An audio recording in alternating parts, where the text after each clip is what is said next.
ಮುಖ್ಯಮಂತ್ರಿಗಳ ಪಾತ್ರದ ಬಗ್ಗೆ ಬಹಳ ಕುತೂಹಲ ಇದು. ಇಲ್ಲಿಯವರೆಗೂ ಕೂಡ ಹೇಳ್ಕೊಂಡು ಬರ್ತಾ ಇರುವಂಥದ್ದು ನಾಯಕರೇನು ಅಂತಂದ್ರೆ ಮುಖ್ಯಮಂತ್ರಿಗಳ ಪಾತ್ರ ಇದರಲ್ಲಿ ಏನೂ ಇಲ್ಲ ಅಂತ ಹೇಳಿ. ಬಟ್ ಆದರೆ ಜನಪ್ರತಿನಿಧಿಗಳ ನ್ಯಾಯಾಲಯ ಆದೇಶವನ್ನು ಬರೆಸ್ತಾ ಇರುವಂಥ ನ್ಯಾಯಾಧೀಶರು ಸಿದ್ದರಾಮಯ್ಯ ಪತ್ನಿಗೆ 14 ಸೈಟ್ಗಳ ಬಗ್ಗೆ ಹಂಚಿಕೆ ಆಗಿರೋದ್ರ ಬಗ್ಗೆ ಉಲ್ಲೇಖ ಮಾಡ್ತಾ ಇದ್ದಾರೆ. ಮುಖ್ಯಮಂತ್ರಿಗಳ ಪಾತ್ರದ ಬಗ್ಗೆಯೂ ಕೂಡ ಉಲ್ಲೇಖವನ್ನು ಮಾಡ್ತಾ ಇದ್ದಾರೆ. ಹಂಚಿಕೆಯ ಆದೇಶ 14 ಸೈಟ್ಗಳ ಹಂಚಿಕೆ ಏನಾಗಿದೆ ಅದರ ಬಗ್ಗೆಯೂ ಕೂಡ ಉಲ್ಲೇಖವನ್ನು ಮಾಡ್ತಾ ಇದ್ದಾರೆ. ಗಮನಿಸ್ಕೊಳ್ಳಿ ಅಂತ ಇಂಪಾರ್ಟೆಂಟ್ ಅಂತ ಹೇಳಿ. ಸಿಎಂ ಬಾಮೈದ ಜಮೀನು ವಿಚಾರ ಖರೀದಿ ಬಗ್ಗೆ ಕೂಡ ಉಲ್ಲೇಖ ಮಾಡ್ತಾರೆ. ಅಭಿವೃದ್ಧಿ ಹೊಂದುತ್ತಾ ಇರುವಂತಹ ವಿಜಯನಗರದಲ್ಲಿ ಲೇಔಟ್ನಲ್ಲಿ ಖರೀದಿ ಮಾಡಿರುವಂತಹ ವಿಚಾರ 14 ಸೈಟ್ಗಳೇನಿದೆ ಅದನ್ನು ಕೂಡ ಆದೇಶದಲ್ಲಿ ಪ್ರಸ್ತಾಪ ಮಾಡ್ತಾ ಇದ್ದಾರೆ. ಸೊ ಮುಖ್ಯಮಂತ್ರಿಗಳ ಬಾಮೈದ ಜಮೀನು ಖರೀದಿಸುವ ಬಗ್ಗೆ ಉಲ್ಲೇಖ, ಅಭಿವೃದ್ಧಿ ಹೊಂದುತ್ತಾ ಇರುವಂತಹ ಲೇಔಟ್ನಲ್ಲಿ ವಿಜಯನಗರ ಲೇಔಟ್, ಮೈಸೂರಿನ ವಿಜಯನಗರ ಲೇಔಟ್ 3ನೇ ಹಂತದಲ್ಲಿ 14 ಸೈಟ್ಗಳು ಹಂಚಿಕೆಯ ಬಗ್ಗೆ, ಮುಖ್ಯಮಂತ್ರಿ ಸಿದ್ದರಾಮಯ್ಯನವರ ಪತ್ನಿಗೆ 14 ಸೈಟ್ ಹಂಚಿಕೆಯ ಬಗ್ಗೆಯೂ ಕೂಡ ಉಲ್ಲೇಖವನ್ನ ಮಾಡ್ತಾ ಇದರಲ್ಲಿ ಮುಖ್ಯಮಂತ್ರಿಗಳ ಪಾತ್ರದ ಬಗ್ಗೆಯೂ ಕೂಡ ಆದೇಶದಲ್ಲಿ ಉಲ್ಲೇಖ ಮಾಡ್ತಾ ಇದ್ದಾರೆ. ಒಂದು ಕಡೆಗೆ ಸಿದ್ದರಾಮಯ್ಯನವರು ಈ ವಿಚಾರದಲ್ಲಿ ಟೆನ್ಷನ್ ನಲ್ಲಿ ಇದ್ದಾರೆ, ಅದರ ಮಧ್ಯದಲ್ಲೂ ಕೂಡ ಸಭೆಗಳನ್ನು ಮಾಡ್ತಾ ಇದ್ದಾರೆ. ಇನ್ನೊಂದು ಕಡೆಗೆ ಜನಪ್ರತಿನಿಧಿಗಳ ನ್ಯಾಯಾಲಯದಲ್ಲಿ ಈಗ ಆದೇಶ ಹೊರಬರ್ತಾ ಇದೆ. ಆದೇಶವನ್ನು ನ್ಯಾಯಾಧೀಶರು ಬರೆಸ್ತಾ ಇದ್ದಾರೆ. ನಿನ್ನೆ ಹೈಕೋರ್ಟ್ ಕೊಟ್ಟಂತಹ ತೀರ್ಪೇನಿದೆ ಆದೇಶ, ಆ ಆದೇಶದ ಪ್ರತಿಯನ್ನ ಇಟ್ಕೊಂಡು ಇಲ್ಲಿರುವಂಥ ನ್ಯಾಯಾಧೀಶರು ಕೂಡ ಈಗ ಸ್ಪಷ್ಟವಾಗಿ ಹೇಳ್ತಾ ಇದ್ದಾರೆ. ಏನೇನು ಉಲ್ಲೇಖವನ್ನು ಮಾಡ್ತಾ ಇದ್ದಾರೆ ಅನ್ನೋದು ಕೂಡ ನಿಮ್ಮ ಗಮನಕ್ಕೆ ಈಗಾಗಲೇ ತರ್ತಾ ಇದ್ದೀವಿ. ನನ್ನ ಸಹೋದ್ಯೋಗಿ ಈಗ ನರಸಿಂಹಮೂರ್ತಿ ನನ್ನ ಸಂಪರ್ಕಕ್ಕೆ ಬರ್ತಾ ಇದ್ದಾರೆ. ನರಸಿಂಹಮೂರ್ತಿ, ಮುಖ್ಯಮಂತ್ರಿಗಳ ಬಾಮೈದ ಜಮೀನು ಖರೀದಿಸಿರುವ ಬಗ್ಗೆ ಉಲ್ಲೇಖ ಮಾಡ್ತಾ ಇದ್ದಾರೆ, ಮುಖ್ಯಮಂತ್ರಿಗಳ ಪಾತ್ರದ ಬಗ್ಗೆ ಉಲ್ಲೇಖವನ್ನು ಮಾಡ್ತಾ ಇದ್ದಾರೆ, ಮುಖ್ಯಮಂತ್ರಿಗಳ ಸಿದ್ದರಾಮಯ್ಯನವರ ಪತ್ನಿಗೆ 14 ಸೈಟ್ಗಳ ಹಂಚಿಕೆ ಬಗ್ಗೆ ಆದೇಶದಲ್ಲಿ ಪ್ರಸ್ತಾಪ ಮಾಡ್ತಾ ಇದ್ದಾರೆ. ಎಲ್ಲ ಅಂಶಗಳು ಕೂಡ ನಿನ್ನೆ ಹೈಕೋರ್ಟ್ ಕೊಟ್ಟಂತ ಆದೇಶದಲ್ಲಿ ಸ್ಪಷ್ಟವಾಗಿ ಉಲ್ಲೇಖವಾಗಿತ್ತು ಅನ್ನುವಂಥದ್ದು. ಬರ್ತೀನಿ ನಿಮ್ಮ ಹತ್ರ ನರಸಿಂಹಮೂರ್ತಿ, ವಾಪಸ್ ಬರ್ತೀನಿ. ಮತ್ತೊಂದಿಷ್ಟು ಅಪ್ಡೇಟ್ಸ್ ಕೂಡ ಬರ್ತಾ ಇದೆ, ನೋಡೋಣ.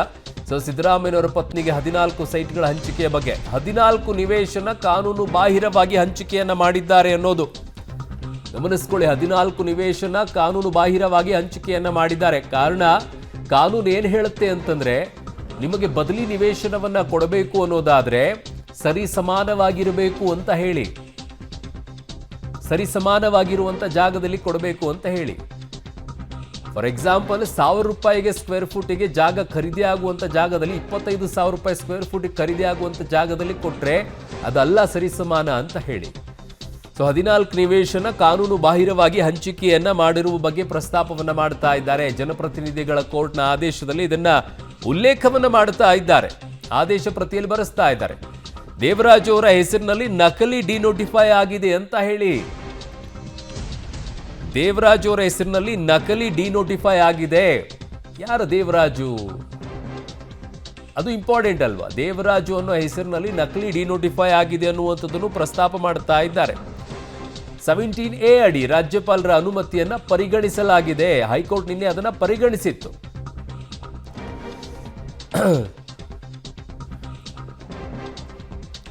ಸೊ ಜನಪ್ರತಿನಿಧಿಗಳ ಈ ದೇವರಾಜು ಹೆಸರಿನಲ್ಲಿ ನಕಲಿ ಡಿನೋಟಿಫೈ ಆಗಿದೆ. ಯಾರು ಬಾಮೈದ ಇದ್ದಾರೆ ಅವರಿಗೆ ಜಮೀನನ್ನ ಕೊಟ್ಟಿರುವಂತ ಈ ವ್ಯಕ್ತಿ ದೇವರಾಜು. ಅದು ತುಂಬಾ ಇಂಟ್ರೆಸ್ಟಿಂಗ್ ಆಗಿದೆ ಆ ಕೇಸನ್ನ ನೋಡ್ತಾ ಹೋದಾಗ. ಒಂದು ವಾದದಲ್ಲಿ ಹೈಕೋರ್ಟ್ನಲ್ಲಿ ವಾದ ಪ್ರತಿವಾದ ನಡೆಯುವಂತ ಸಂದರ್ಭದಲ್ಲಿ ವಾದ ಮಾಡಬೇಕಾದ್ರೆ ಹೇಳ್ತಾರೆ ಅಲ್ಲಿ ಕೃಷಿ ಜಮೀನೇ ಇಲ್ಲ, ಆದ್ರೆ ಕೃಷಿ ಜಮೀನನ್ನ ಖರೀದಿ ಮಾಡಲಾಗಿದೆ ಅಂತ ಬರುತ್ತೆ. ಶಾಕ್ ಆಗ್ಬಿಡ್ತಾರೆ ಒಂದ್ಸಲ ನ್ಯಾಯಾಧೀಶರು ಆ ವಿಚಾರದಲ್ಲಿ. ಆಮೇಲೆ ದೇವರಾಜು ಅನ್ನೋರಿಂದ ಖರೀದಿ ಮಾಡಿರುವಂತ ಮಲ್ಲಿಕಾರ್ಜುನ್ ಅನ್ನುವಂಥವ್ರು ಮೂಡ ಅದನ್ನ ತಗೊಂಡಂತ ಜಮೀನನ್ನ ಕೃಷಿ ಜಮೀನಾಗಿ ಖರೀದಿ ಮಾಡುವಂಥದ್ದು ಹೇಗೆ ಬರುತ್ತೆ ಅಂತ ಪ್ರಶ್ನೆ ಕೇಳ್ತಾರೆ. ಅವಾಗಲೂ ಕೂಡ ಶಾಕ್ ಆಗ್ಬಿಡ್ತಾರೆ, ಹಿಂಗೆಲ್ಲ ಆಗಿದೆಯಾ ಅಂತ ಹೇಳಿ. ಸೊ ದೇವರಾಜು ಅನ್ನೋರ ಹೆಸರಿನಲ್ಲಿ ಡಿನೋಟಿಫೈ ಆಗಿದೆ. ಆಮೇಲೆ ಅಲ್ಲಿ ಇನ್ನೊಂದು ಪ್ರಶ್ನೆ ಬರುತ್ತೆ, ಸತ್ತು ಹೋಗಿರೋರ ಹೆಸರಿನಲ್ಲಿ ಖರೀದಿಯನ್ನ ಮಾಡಿರುವಂಥದ್ದು. ಬಹಳ ಇಂಟ್ರೆಸ್ಟಿಂಗ್ ಆಗಿದೆ ಅದು. ಅದನ್ನು ವಾದವನ್ನ ಕೇಳಿಸ್ಕೊಳ್ತಾ ಇರ್ಬೇಕು, ಅವಾಗ ಚೆನ್ನಾಗಿರುತ್ತೆ ಅದು. ಜನಪ್ರತಿನಿಧಿಗಳ ಕೋರ್ಟ್ನಲ್ಲಿ ಈಗ ಇವರೆಲ್ಲ ಉಲ್ಲೇಖವನ್ನ ಮಾಡಿ ಆದೇಶವನ್ನು ಬರೆಸ್ತಾ ಇದ್ದಾರೆ ನ್ಯಾಯಮೂರ್ತಿಗಳು. 17A ಅಡಿಯಲ್ಲಿ ರಾಜ್ಯಪಾಲರನ್ನ ಅನುಮತಿಯನ್ನ ಪರಿಗಣಿಸಲಾಗಿದೆ. PC act, prevention of corruption ಆಕ್ಟ್ನ ಅಡಿಯಲ್ಲಿ 77C ತನಿಖೆಗೆ ಪ್ರಸ್ತುತ ಆಯ್ಕೆ ಇದೆ ಅಂತ ಹೇಳಿದ್ದಾರೆ.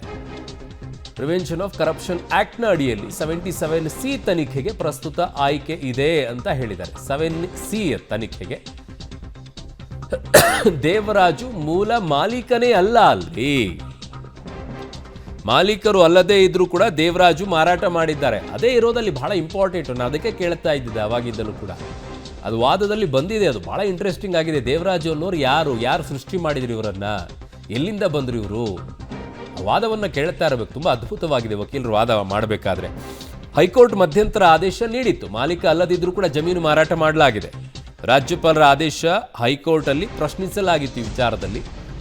So prevention of corruption act ನಡಿ 7C ಅಲ್ಲಿ ಈ ವಿಚಾರವನ್ನು ತೆಗೆದುಕೊಳ್ತಾ ಇದ್ದಾರೆ. ಮಾಲೀಕ ಅಲ್ಲದಿದ್ದರೂ ಜಮೀನು ಮಾರಾಟ ಮಾಡಲಾಗಿದೆ. ಹೇಗೆ ಮಾಡಿದ್ರು? PC ಆ್ಯಕ್ಟ್ 7C ತನಿಖೆಗೆ ಪ್ರಸ್ತುತ ಆಯ್ಕೆ ಇದೆ ಅಂತ ಅಲ್ಲಿ ಹೇಳ್ತಾ ಇದ್ದಾರೆ. ದೇವರಾಜು ಮೂಲ ಮಾಲೀಕರ್ ಅಲ್ಲ, ಮಾಲೀಕ ಅಲ್ಲದಿದ್ದರೂ ಕೂಡ ಜಮೀನು ಮಾರಾಟ ಮಾಡಲಾಗಿದೆ.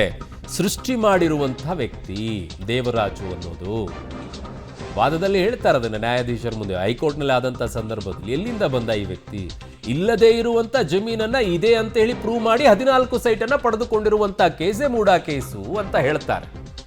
ಅದು ಒಂದು ವಾದ ಬರುತ್ತೆ ಅಲ್ಲಿ. ಹೌದಾ ಅನ್ನುವಂಥ ಪ್ರಶ್ನೆ, ಶಾಕ್ ಆಗಿಬಿಡ್ತಾರೆ ನ್ಯಾಯಮೂರ್ತಿ. ಇಲ್ಲದೇ ಇರುವಂಥ ಜಮೀನನ್ನ ಇದೆ ಅಂತ ಹೇಳಿ ಪ್ರೂವ್ ಮಾಡಿ 14 ಸೈಟನ್ನು ಪಡ್ಕೊಂಡಿರುವಂಥ ಕೇಸೇ ಮೂಡಾ ಕೇಸು ಅಂತ ಒಂದು ವಾದ ಬರುತ್ತೆ ಆ ಸಂದರ್ಭದಲ್ಲಿ. ಮಾಲೀಕ ಅಲ್ಲದಿದ್ರೂ ಕೂಡ ಜಮೀನು ಮಾರಾಟ ಮಾಡಲಾಗಿದೆ. ಅದು ಹೇಗೆ ಅಂತಂದ್ರೆ,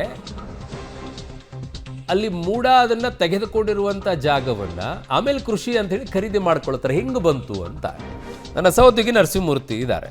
ನರಸಿಂಹಮೂರ್ತಿ, ಬಹಳ ಇಂಟ್ರೆಸ್ಟಿಂಗ್ ಆಗಿದೆ. ಈ ಹೈಕೋರ್ಟ್ನಲ್ಲೂ ಕೂಡ ವಾದ ಪ್ರತಿವಾದವನ್ನು ಕೇಳಿಸ್ಕೊಳ್ಬೇಕಾದ್ರೆ ಬಹಳ ಕುತೂಹಲಕಾರಿಯಾಗಿರುವಂಥ ಕೆಲವೊಂದಿಷ್ಟು ಅಂಶಗಳು ಬಂದಾಗ ನ್ಯಾಯಮೂರ್ತಿಗಳೇ ಕೆಲವು ಸಂದರ್ಭದಲ್ಲಿ ಶಾಕ್ ಆಗಿದ್ರು. ಹೌದಾ ಅಂತ ಹೇಳಿ. ಈಗಲೂ ಕೂಡ ಈ ವಾದದ ಉಲ್ಲೇಖವನ್ನು ಮಾಡುವಂಥ ಸಂದರ್ಭದಲ್ಲಿ ಅದೇ ರೀತಿಯಾಗಿ ಆಗ್ತಾ ಇದೆಯಾ ಜನಪ್ರತಿನಿಧಿಗಳ ನ್ಯಾಯಾಲಯದಲ್ಲಿ? ಅರುಣ್ಣ, ಮೈಸೂರಿನ ಕೆಸರೆ ಗ್ರಾಮದಲ್ಲಿ ಇದೀಗ ಆ ಒಂದು ಭೂಮಿಯ ವಿವಾದ ಏನಿತ್ತು, ಆ ವಿವಾದ ಹೇಗೆ ಉಂಟಾಯಿತು, ಆ ವಿವಾದದ ಮೂಲ ಏನು, ಆ ಜಮೀನಿನ ಮೂಲ ಮಾಲೀಕ ಯಾರು, ಇದರ ಬಗ್ಗೆ ಮಾನ್ಯ ನ್ಯಾಯಾಧೀಶರು ಒಂದಷ್ಟು ಆದೇಶಗಳನ್ನು ಬರೆಸುವ ಕೆಲಸವನ್ನು ಮಾಡ್ತಿದ್ದಾರೆ. ಅಂದರೆ ಮೊದಲಿಗೆ ನಿಂಗಾ ಎನ್ನುವ ವ್ಯಕ್ತಿಗೆ ಈ ಜಮೀನು ಅಲಾಟ್ ಆಗಿತ್ತು. ನಿಂಗಾನಿಗೆ 3 ಜನ ಮಕ್ಕಳಿದ್ರು. ಅದರಲ್ಲಿ ದೇವರಾಜ್ ಕೂಡ ಒಬ್ಬ. ದೇವರಾಜ್ ಹಾಗೂ ಇತರ ಇಬ್ಬರು ನನಗೆ ಇದರ ಸ್ವತ್ತು ಬೇಡ ಅನ್ನೋ ನಿಟ್ಟಿನಲ್ಲಿ ಆ ಸ್ವಾಮಿತ್ವದ ಹಕ್ಕನ್ನು ಅವರ ಸಹೋದರರಿಗೆ ವರ್ಗಾಯಿಸಿಬಿಟ್ಟಿದ್ರು. ಹೀಗಾಗಿ ದೇವರಾಜ್ಗೆ ಇಲ್ಲಿ ಹಕ್ಕಿರಲಿಲ್ಲ. ಆದರೂ ಕೂಡ ದೇವರಾಜ್ ಬಳಿಯಿಂದ 3 ಲಕ್ಷ ಹಣವನ್ನು ಕೊಟ್ಟು ಮಲ್ಲಿಕಾರ್ಜುನ ಸ್ವಾಮಿ ಖರೀದಿಯನ್ನು ಮಾಡಿದರು. ಅದಾದ ಬಳಿಕ 2011ರಲ್ಲಿ ಆ ಜಮೀನನ್ನು ತನ್ನ ತಂಗಿಗೆ ದಾನಪತ್ರವಾಗಿ ಮಾಡಿಕೊಟ್ಟಿದ್ರು. ಇದು ಮೂಲ ವಿವಾದ. ಅಂದರೆ ಇವರು ಜಮೀನಿನ ಮೂಲ ಮಾಲೀಕನಲ್ಲದವನ ಬಳಿ ಇವರು ಜಮೀನನ್ನು ಪರ್ಚೇಸ್ ಮಾಡಿದ್ದಾರೆ. ಇದಕ್ಕೆ ಇವರು 14 ಸೈಟುಗಳನ್ನು ಪರಿಹಾರವಾಗಿ ಪಡೆದುಕೊಂಡಿದ್ದಾರೆ ಅನ್ನೋ ಒಂದು ಆರೋಪ ಇತ್ತು. ಇದು ಹೈಕೋರ್ಟ್ನಲ್ಲಿ ಸುದೀರ್ಘವಾಗಿ ವಾದ ಪ್ರತಿವಾದಗಳು ನಡೆದಿದ್ವು. ಇದೀಗ ಆ ಆದೇಶ, ಯಾವೆಲ್ಲ ಆದೇಶವನ್ನು ಹೈಕೋರ್ಟ್ನ ನಿನ್ನೆ ತೀರ್ಪಿನಲ್ಲಿ ಬರೆಸಲಾಗಿದೆಯೋ ಅದನ್ನು ಮಾನ್ಯ ನ್ಯಾಯಾಧೀಶರು ಇದೀಗ ಉಲ್ಲೇಖ ಮಾಡಿ ತಮ್ಮ ಆದೇಶವನ್ನು ಬರೆಸ್ತಿದ್ದಾರೆ. ಅಂದರೆ ಇದರಲ್ಲಿ ಮುಖ್ಯಮಂತ್ರಿಗಳ ರೋಲ್ ಏನು? ಹೈಕೋರ್ಟ್ನಲ್ಲಿ ವಾದ ಮಾಡುವ ಸಂದರ್ಭದಲ್ಲಿ ರಾಘವನ್ ಅವರು ಮುಖ್ಯಮಂತ್ರಿಗಳ ರೋಲ್ ಏನು ಅನ್ನೋದನ್ನು ಹೇಳಿದರು. ಅಂದರೆ ಪ್ರಭಾವವನ್ನು ಮುಖ್ಯಮಂತ್ರಿಯಾಗಿದ್ದುಕೊಂಡಂತಹ ಸಂದರ್ಭದಲ್ಲಿ ಕೇವಲ ಶಿಫಾರಸು ಪತ್ರವನ್ನು ಕೊಟ್ಟೇ ಪ್ರಭಾವವನ್ನು ಬೀರಬೇಕು ಅಂತೇನಿಲ್ಲ, ಬಾಯಿ ಮಾತಿನ ಮುಖಾಂತರವೂ ಹೇಳಬಹುದು.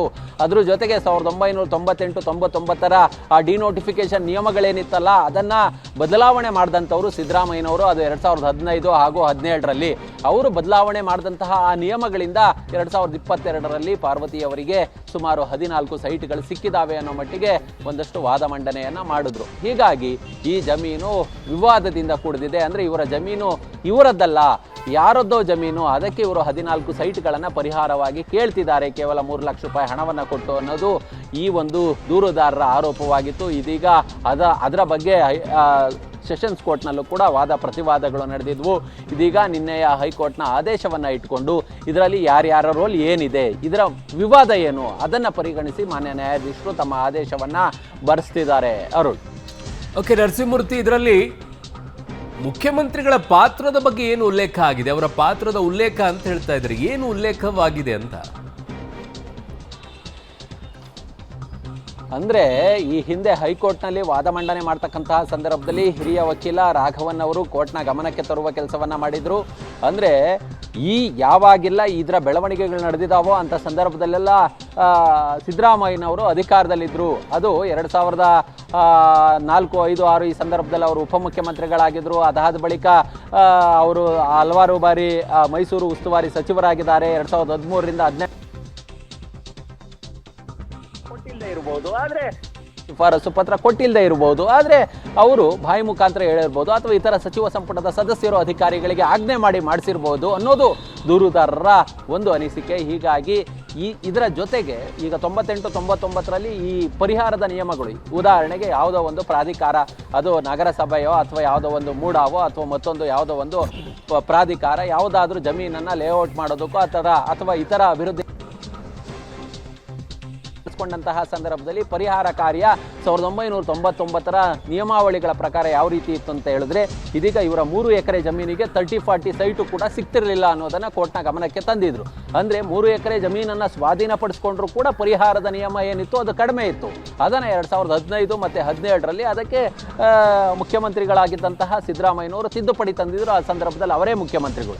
ಆ ತಿದ್ದುಪಡಿ ನಿಯಮಗಳಿಂದಲೇ ಇದು ಇವರಿಗೆ 14 ಸೈಟ್ಗಳು ಸಿಕ್ಕಿದಾವೆ ಅನ್ನೋದು ದೂರುದಾರರ ವಾದ. ಹೀಗಾಗಿ ಈ ಎಲ್ಲ ಅಂಶಗಳನ್ನು ಕೂಡ ಗಣನೆಗೆ ತೆಗೆದುಕೊಳ್ಳಲಾಗಿದೆ.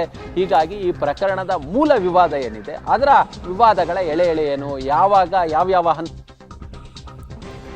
ಓಕೆ ನರಸಿಂಹಮೂರ್ತಿ, ನಿಮ್ಮೆಲ್ಲ ಮಾಹಿತಿಗೆ ಧನ್ಯವಾದಗಳು.